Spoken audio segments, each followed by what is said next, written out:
Hi, so for today's video, I'm going to be making a blanket for my older son with flannel and this Minky material. And it's dark blue. This is the right side and this is the wrong side. This is the second one I'm making. So for Christmas, I made my son uh, a little bit smaller blanket with the same Minky in a lighter blue and using his old swaddles, you know, those muslin swaddles that, I don't know, we used to use all the time to wrap them up in. And funny thing is that, you know, to me, I have like emotional attachment to these swaddles. That's why I wanted to make it into something and not just like throw it away. But when I showed it to him, he's like, okay, that's cool. He didn't even recognize like these swaddles. So, but he did like the blanket. It's like a good temperature for, I think, Hawaii, because soft and minky, but it's not too heavy. This extra flannel material, he plays baseball, so yeah, I don't know. I had 2 yards extra of the material. I guess I ordered 2 from Joann's. So I was like, okay, maybe I'll make him a blanket out of this. So this is a flannel. I already washed it, so I washed both of these fabrics. It's just a flannel, and I ordered 2 yards. So 2 yards, and I washed already and put in the dryer. So going across is about 40 inches from selvage to selvage. And the Minky fabric, I bought 2 yards of 60-inch wide material. And these are the selvages on the side, this side and that side. And I think the important thing about when you make the blanket and there's some stretch, you want to make sure the selvages are matching up. So if you look at this one, so I really just like, I don't know, did whatever with this. The selvages are matching with these two. And then I didn't even think about the selvage. So this one is going the opposite way. And it did give me a little bit of like trouble when I was sewing across because it would stretch this way more. You know, you just want it to all stretch one way and not stretch the other if possible. I mean, you can't tell it's a blanket, so, you know. I also did, I guess, a miter corner. I guess that's what it is. And I'll show you how I did that. I like the thick, I guess, what is it called? Not binding, but what is this? Edging. So I'm going to do a 3-inch edging on this blanket. And I did want to show you because I was watching some YouTube videos about how to do it, and there's tons of videos if you want to do a miter corner the usual way. So this is not that Shannon fabric cuddle Minky fabric. I think that one's thicker from the videos that I watched. I don't know. I can't find that in Hawaii, and I wasn't gonna go buy it online. So at the fabric store, they have this Minky. I feel like it's thinner than the one that I've seen online. So instead of leaving a raw edge, which I saw a lot of the videos do, like they just put it down and then sewed on the raw edge. I don't want to do that. I wanted to fold it in 1/2 inch. I just feel like it just keeps, you know, I mean, it's not going to fray at all, but it just looks nicer that way and more professional. I don't know what you call it. I did it on this one too, where I folded in 1/2 inch, and I just prefer it. I'll show you how I did that. It's just a really easy little thing, but yeah, I just wanted to show you because if you have like swaddles or even if you have baby clothes, you can like kind of make a, not a quilt, but like little squares, sew them all together and kind of make a blanket like that. I do have all their baby little onesies, and I was going to do something like that in the future, but I don't know. That's a project. So for now, we're just going to be doing this blanket. And I'll try to bring it down towards the corner. So I don't have a table big enough for this, so we're on the floor. You want to just flatten it out, lay it out as nicely as you can. It's kind of an important step right now. So if you can't get it nice and flat now, it's going to be really hard to get it nice and flat and with the correct measurements after you start sewing. So I would pay attention, or I guess spend time doing this part. So I want a 3-inch border. Let's see, how do you explain it? 3-inch border like this, right? So fold it like that with the 1/2 inch seam allowance that's being tucked in. This is actually 3.5 inches, but okay. So this would be the border, 3.5 inches from here to here. And then you want to have the corner of your fabric. You don't want it to go all the way to, I guess, the edge right here. You want it about 1 inch in so that you don't get any overlap or bunching. So you want to have your fabric start 4.5 inches. So if you don't have a ruler like this, you can just, you know, use a regular tape measure. So you're going to bring the corner of the fabric to here. So I'm just going to adjust the rest of it and measure around. If you want, you can mark it. You can either use a Sharpie because it's a thick material, or you can use, this doesn't really work on here. Oh, and I also got a box from Temu with like all these like sewing things that I bought. And I just got this. I don't know, it's kind of weird, but it's a little wrist thing. You can adjust it, and just to, you know, when you're pinning, you don't go all the way through. I don't know if you can even see it. Don't go all the way through, just, you know, put it in that much. But so handy to have all your pins, I guess, right next to you. And these are so cute. They're like little hearts. And there's extra ones. It came with a ton.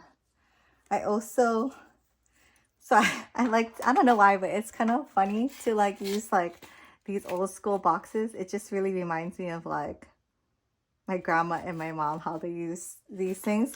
It's like not a, it's a meme for a reason, right? And like, you remember these tins? Anyways, I saw this at Long's and they have like a tiny one. So I had to get it. I don't know why. It was only $1. The cookies were not good, just FYI. But then it's actually the perfect size. I bought these on Temu, these large clips. So I love this one. This is my favorite perfect size. I guess when you usually order them, they're like this size. And sometimes when I have nails on, like I do this weekend, it's so hard to use these like tiny ones. So this one is perfect. I couldn't find this size on Temu, but they did have this size. And I don't know, I just like all the colors too. So I've been finding tons of fun stuff on Temu, like sewing things. So anyways, I'm going to try to get a 4.5 inch, I guess not a border, but measuring it out 4.5 inches. Yeah, all around.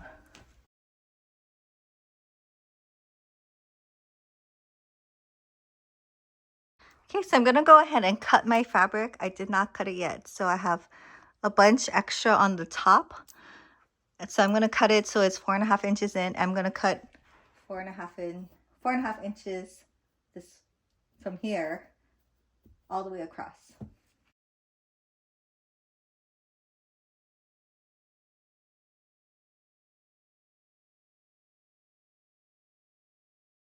Okay, so this fabric has like this flannel checker, and yeah, the top part was crooked, so it really bugged me. So I had to cut it straight across and then cut the Minky to match that a little more. If you really want it nice, you should iron your fabric before, at least the flannel. Don't iron the Minky because polyester, but it would have been a good idea to iron this beforehand, but that's okay. So let's do the corners now. I think just the measuring is like the hardest part, or that takes the longest for me at least. So we're at one corner. We are about 4.5 inches from here and here. We're gonna take it or measure 3.5 inches there and 3.5 inches there. So if you have one of these rulers, it's really handy. No worries if you don't. You can go ahead and use a regular ruler like the yardstick or a measuring tape or whatever you want to do. I'm going to use this Sharpie, and I'm just going to make a little dot right there. Like, you can barely see it, right? But I can see it. And then if you're using this type of ruler, you can aim the 6 inch to the dot, and then that'll line up with this corner. And then this will give you like the perfect, I guess, is it 45 degree? I don't know. But you just want to get this line. Okay, so can you see it on the camera? Okay, yeah, I can see this Sharpie line right there. And the thing I'm going to do different is I'm not going to sew 1/2 inch from here to here and from here to here. I'm going to leave that open so we can turn it under even after we do the mitered corner. So I'm going to mark this on all the corners, and then I'll show you what we're going to do at the sewing machine. Okay, so we're going to take the corner and then fold it from the very tip and just make it straight along the edge. And then we're going to look for that black Sharpie line that we made. I know it's a little hard to see, but can you see it's right there? And let's pin it so it doesn't move. You want to make sure it's flat. Okay, so now we're just going to sew from 1/2 inch in and sew it all the way down to the very end. I'm going to be using a zigzag stitch on my regular sewing machine with a stretch needle. So I think a ballpoint, I don't know, 79 or 9, I can't remember. But it is a stretch needle. And then we're just going to sew. You want the edge of the zigzag. I have kind of a wide one because it does have a little stretch. So I don't want it to, you know, break or anything. So you want the edge of this needle to be going along the line. You know, because if you sew right on it, you can, but it's going to be a little off, you know. So anyway, it's about 1/2 inch in. And I'm using black thread because it's the dark blue Minky material.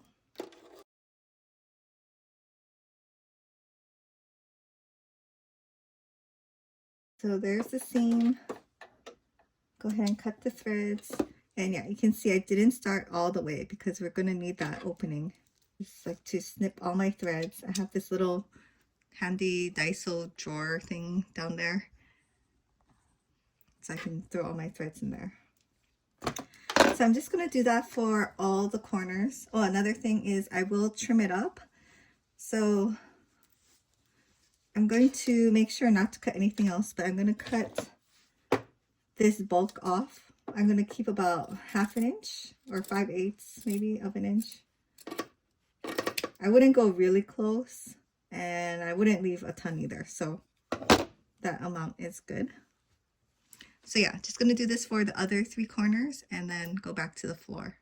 Okay, so I laid out my fabric, my Minky fabric, right side down on the floor as flat as I could. And then I laid out my flannel material in the center as best I could.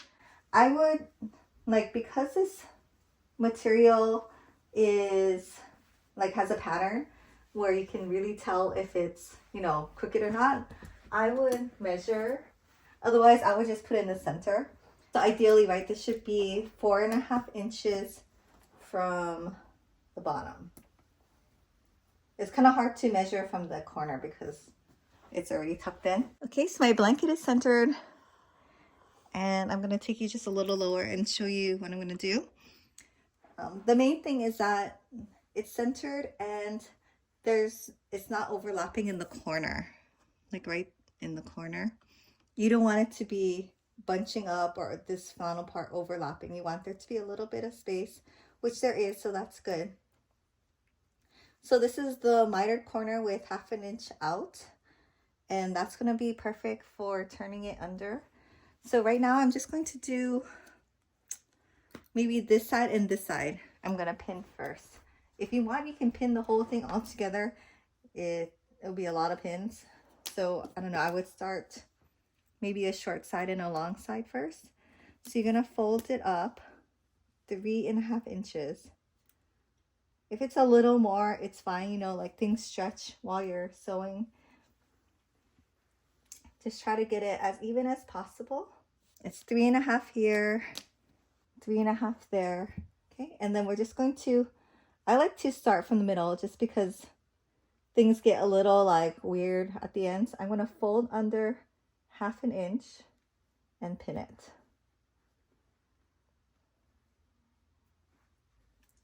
and maybe just do it every so often.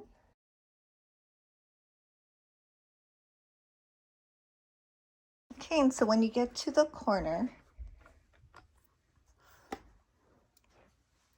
because it's open, it's going to be really easy. So yeah, this will kind of turn under 1/2 inch.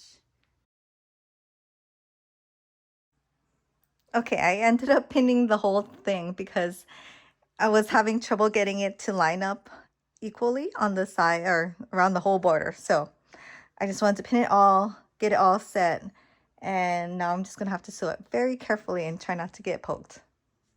Also, when I'm sewing it, I'm going to start from the middle of the long edge and go outward. And this will help it not get weirdly bunched up all at one side.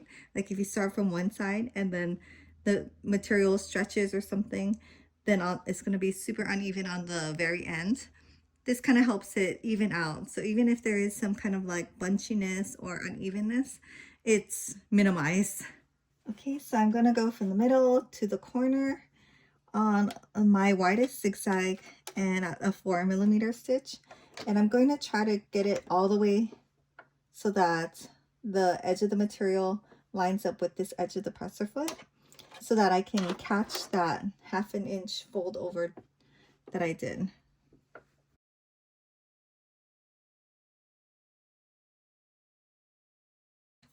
If you have a stiletto, that helps. I use a chopstick. And if it's like getting bunchy, like right there, because the little lumps, just push it under. I wish I had like a side table over here to hold up the weight of the blanket, but I don't, so I have to hold it with my left hand. Then I just do a back stitch, and now I can take it out. Okay, so this is what it looks like.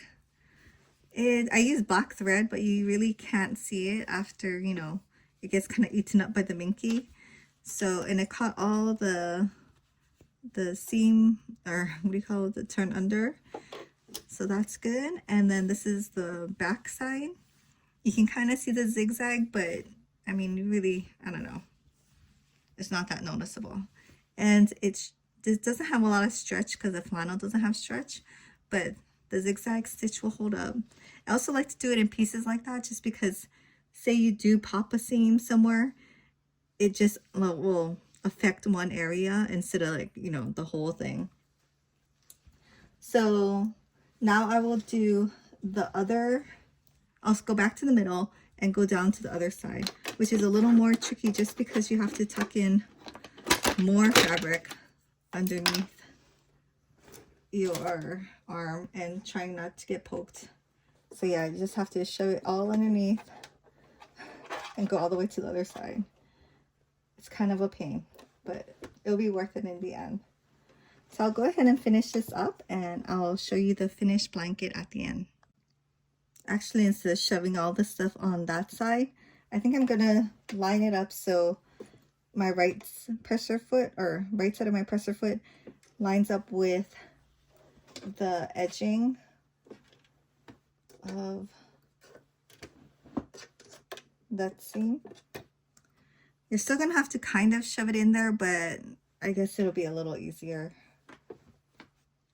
Just try not to get poked. Okay, so if you get to the end and you see like there's a little bubble right here, you should be monitoring it, but what you're gonna do is lift up the presser foot, shove a little bit in there. Not very technical, but yeah, and keep going.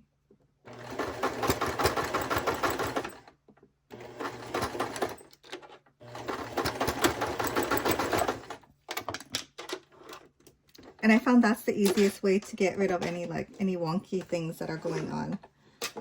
Just monitor it and try to even it out or space out where you're shoving it underneath there a little bit more. And I know like a walking foot would probably make this a lot easier. I just don't have one. Like I tried to buy some like on Amazon, but none of them fit. So until I get one of those, I'm gonna have to just be using the chopstick and shoving it in. But if you have one, definitely a walking foot would help you out. Okay, so here's the final blanket. It's all done. I wouldn't say it's perfect. Like right here, I just noticed that I'm gonna have to seam rip right here, turn it under and re-sew. But otherwise, I think everything looks okay. There's a couple of places where I've been like shoving the blanket and I can tell it's like a little, I don't know, I could fix that too. But I think after I wash it, and I don't know, I don't think my son's gonna care or even notice. So yeah, it's really nice. It's a nice weight, soft underneath. And I have to say this pin cushion was really handy when taking out all these pins. But yeah, thanks for watching, and I hope this helps you if you have a tricky blanket situation. I know, like, I didn't see any other solutions. I just don't understand how to do the self-binding blanket. If it was smaller, I think I would try it, but I didn't want to do a whole long one and it didn't turn out and I would have to seam rip everything. So maybe in the future I will try a smaller self-binding blanket, but otherwise I like how this one turned out and how the edges are turned under and not raw. So thanks for watching, and I'll see you in my next video.